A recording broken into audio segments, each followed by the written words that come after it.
Hello True Believer, today we're going to go through tutorial number 3, how to make a key ring with our letters. Okay, so this is a project, just a simple keychain that we're going to make. And we're just going to start off by writing up Katie, which isn't my name, but we'll just do it anyway. So drive the K over.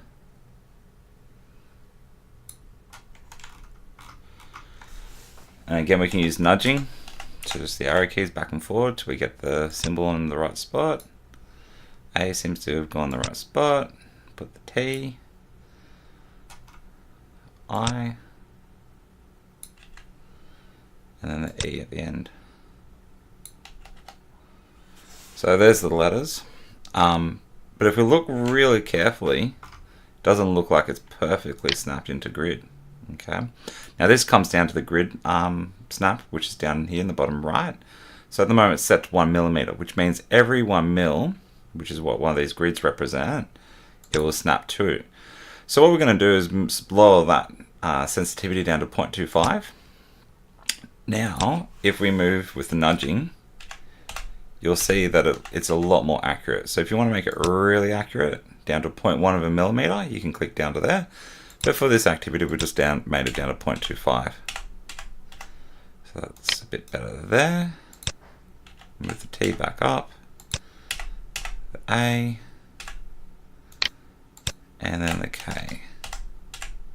Perfect. So that looks like the Katie's been aligned. So then now we've got to go through and resize the base.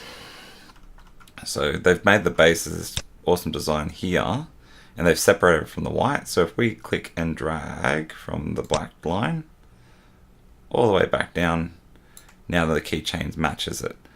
So we've basically resized it based on the black dot. Now just to clean it up, click and drag your mouse across all the letters, select them, which is the ones at the top here. Whoop. So when we print it, it looks fine. So that's all been deleted. And now select all the remaining shapes. And we're going to group them.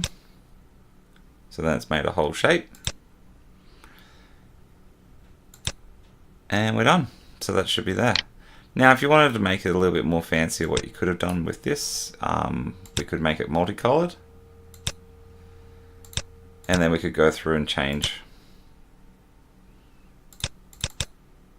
all the different bits as we went.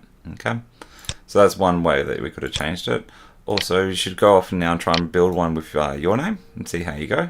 Sometimes you may need to duplicate some of your letters. So for example, Steve, which is my name, I need to duplicate the E.